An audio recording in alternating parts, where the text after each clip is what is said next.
en 1792, la crise de la Révolution française devient une crise européenne.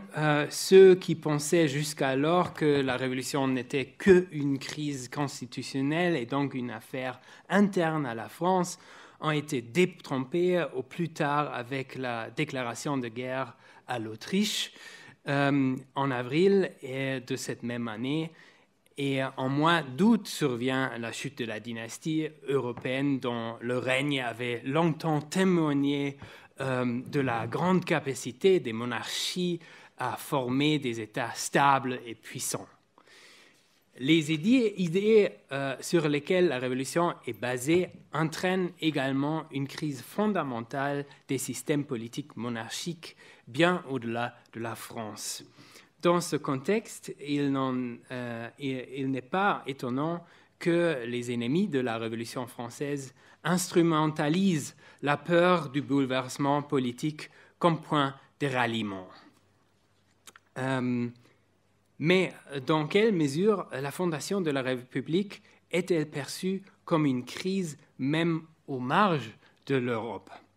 Et que font les diplomates français pour redéfinir cette crise? Dans mon intervention, je me focalise sur les relations diplomatiques entre la France et l'Empire ottoman. Et je commence avec ce document ici. Il s'agit d'une lettre que le grand vizir ottoman a fait envoyer au Premier ministre français en août 1792. Le gouvernement ottoman y demande le remplacement de l'ambassadeur désigné Sémonville. Ce refus est un indice révélateur de la crise que le changement de régime engendre dans les relations extérieures de la France. Et mon intervention est à la façon française, divisée en trois parties. Tout d'abord, je rapporte les événements qui conduisent au refus de Sémonville, puis j'analyse les stratégies discursives par lesquelles le ministère des Affaires étrangères tente de présenter la crise de la Révolution au gouvernement ottoman sous un jour positif. Enfin, je montre qu'un des arguments du ministère consiste à souligner le peu de communication entre la France et l'Empire ottoman comme un avantage qui rend possible un partenariat purement stratégique entre les deux puissances indépendamment de toute considération idéologique. Pour les Ottomans, l'année 1792 marque la fin d'une guerre dure et coûteuse que l'Empire avait menée contre l'Autriche et la Russie. Les traités de paix de Sistova et de Jassy rendent possible de profondes réformes politiques et militaires envisagées par le jeune sultan Selim III, qui est déterminé à mettre fin au affaiblissement de l'État ottoman. Quant à la diplomatie française à Istanbul, elle est dirigée par un ambassadeur de l'ancien régime, le comte de Choiseul-Gouffier, en poste depuis 1784. Au début de la Révolution, il reste ostensiblement loyal au gouvernement dans la mesure où celui-ci est encore formellement subordonné au roi. Après la rupture avec l'Autriche, il devient indispensable de remplacer Choiseul-Gouffier car appartenant à la clientèle de la reine, il n'est certainement pas l'homme de la situation pour mettre en œuvre la nouvelle diplomatie du gouvernement révolutionnaire envers l'Empire ottoman. La nouvelle politique extérieure vise à faire renaître l'ancienne coopération avec l'Empire ottoman et à conclure une alliance contre l'Autriche et la Russie. Quant à Choiseul-Gouffier, la déclaration de guerre de la France à l'Autriche marque pour lui aussi la rupture définitive avec ses supérieurs. Le 7 août, Lorsqu'il reçoit sa lettre de rappel, il décide d'empêcher l'accréditation de son successeur Sémonville. Pour ce faire, il se concerte avec les représentants diplomatiques de la Prusse, de l'Autriche et de la Russie. Seulement 2 jours plus tard, l'intendance impériale, l'envoyé prussien et le chargé d'affaires russe soumettent des notes à la Sublime Porte dans lesquelles ils dénoncent Sémonville comme un dangereux agitateur. L'intendance von Herbert Rathkiel écrit, je cite, « La faction sanguinaire des Jacobins, voulant souffler partout l'esprit de discorde et d'anarchie dont elle est animée, vient d'envoyer à Constantinople un de ses membres les plus dangereux, nommé Sémonville, homme tellement noté par la perversité de ses principes que plusieurs cours ont déjà décliné ou refusé de l'admettre en qualité de ministre et même sur leur territoire.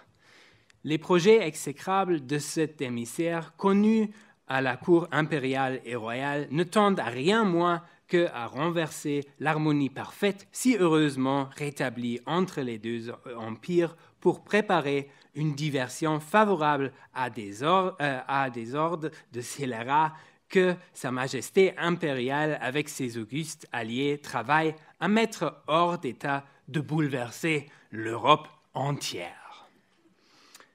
Ceci est la première fois que le gouvernement ottoman est confronté à une campagne de dénonciation de la nouvelle culture politique française. Beaucoup d'autres suivront.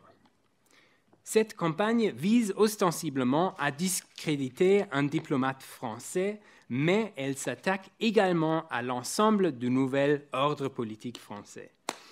Par conséquent, c'est aussi la première fois que le gouvernement ottoman doit prendre position face à la crise politique en France. Le gouvernement ottoman le fait avec réticence, cédant aux exigences de la coalition diplomatique anti-française. Cependant, la Sublime Porte dépolitise l'affaire en la présentant comme une question touchant uniquement à la personnalité d'un seul diplomate, sans faire commentaire sur la Révolution en France. Le 18 août, afin d'éviter une confrontation avec l'Autriche et la Russie, la Porte envoie la lettre avec laquelle j'ai commencé mon intervention.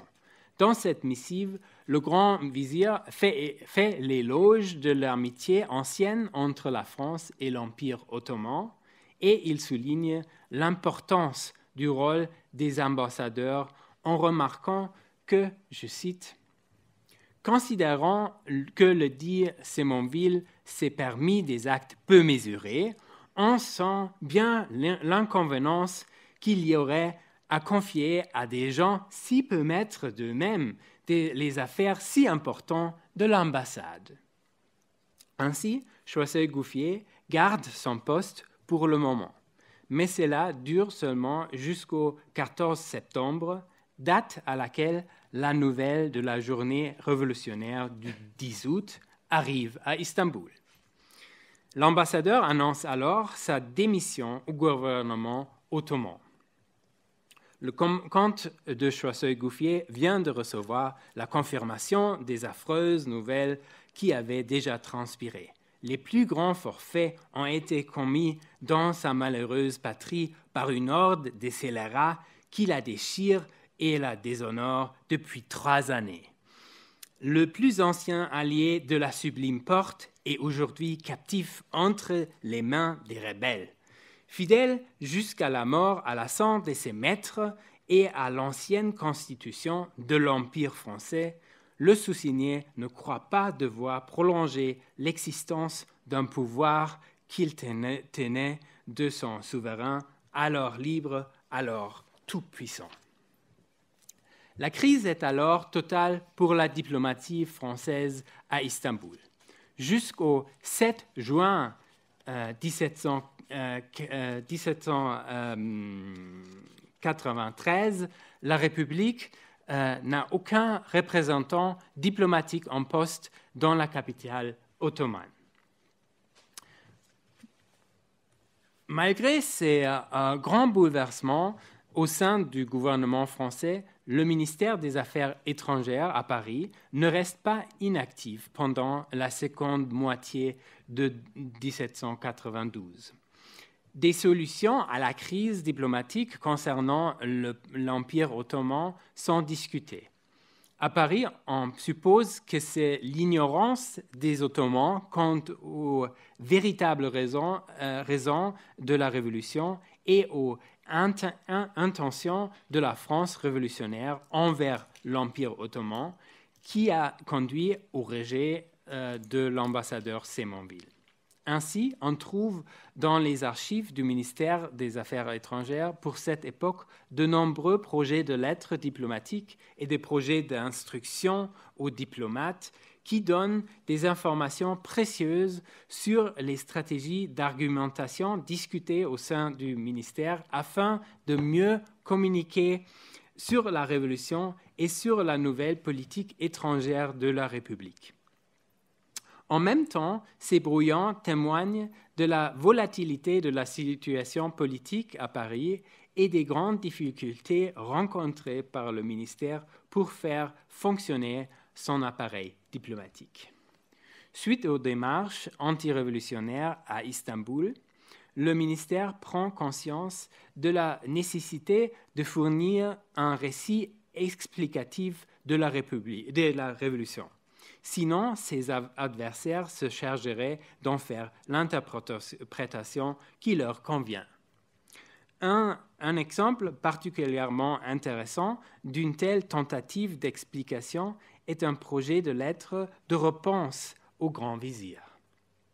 Dans cette lettre, on lit au sujet de la Révolution, je cite, « Des grands changements se sont opérés depuis quelque temps dans le gouvernement français.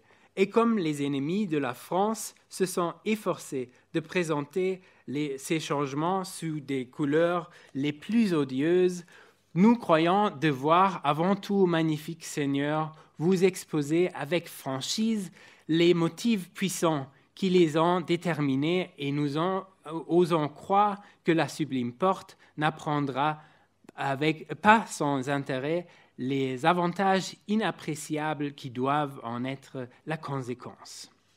Un concours de circonstances aussi alarmantes que désastreuses allait précipiter la France dans un abîme dont on osait à peine calculer la profondeur.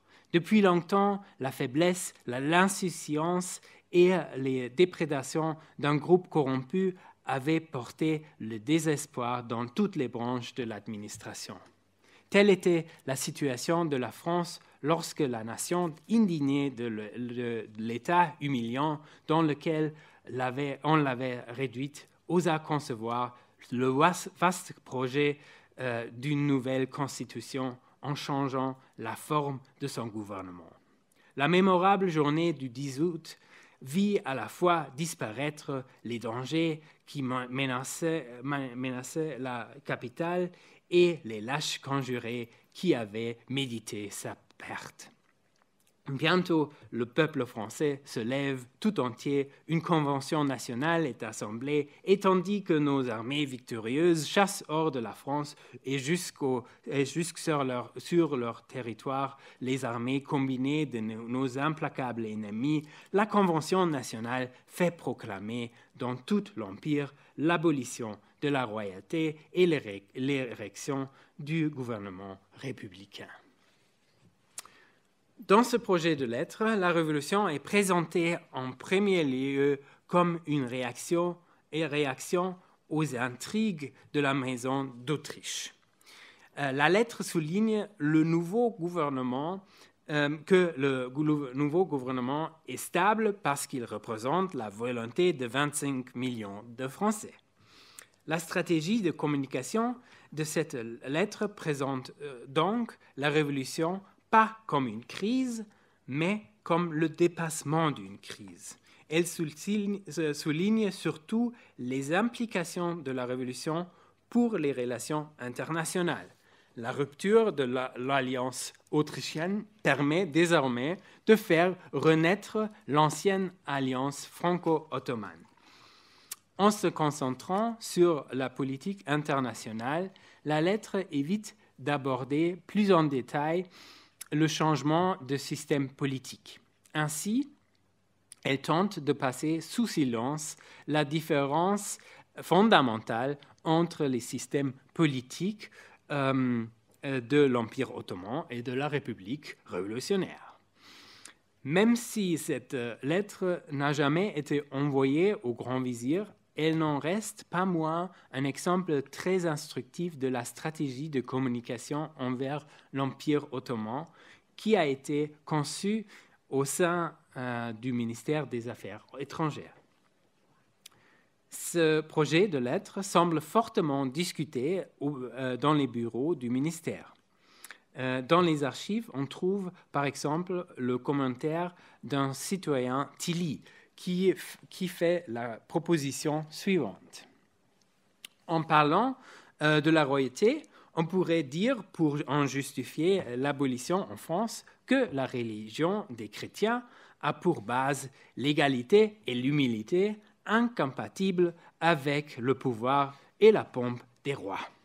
L'auteur du commentaire suppose que la justification religieuse peut susciter de la bienveillance chez les Ottomans à l'égard des actions politiques radicaux. Il rapporte que cette argumentation est déjà fort approuvée par certains membres du gouvernement ottoman. Tilly espère de plus que les autres dignitaires religieux seront plus enclins à accepter une république comme allié politique, contrairement au roi très chrétien. Je cite, « Il serait pourtant possible que l'abolition de la royauté nous concilia le mufti, qui, sans méconnaître l'Alcoran, ne peut pas reconnaître les rois chrétiens. » Les raisonnements assez spéculatifs du citoyen Tilly sont révélateurs des idées plutôt schématiques sur les réalités sociales et politiques de l'Empire ottoman avec lesquelles le personnel du ministère des Affaires étrangères agissait à la fin du XVIIIe siècle. À Paris, on partait pourtant du principe que les Ottomans n'avaient eux aussi qu'une connaissance très limitée de la France, ce qui pouvait alors s'avérer être un avantage.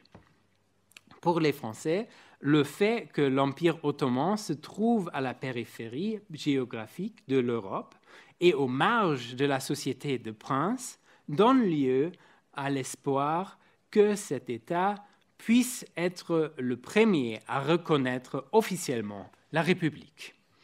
C'est ce que l'on peut lire dans un résumé des instructions données aux diplomates envoyés à Istanbul.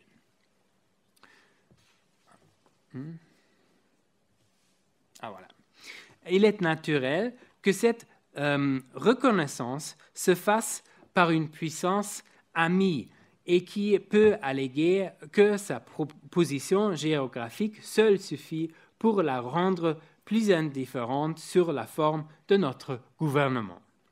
Grâce à la distance et au manque de communication, l'antagonisme des systèmes politiques de l'Empire ottoman et de la République française ne posait pas de problème, contrairement à l'Europe occidentale où les monarchies voisines considéraient l'État révolutionnaire comme une grave menace pour leur stabilité politique. Ce constat est déjà établi dans un mémoire du ministère avant même la chute de la monarchie.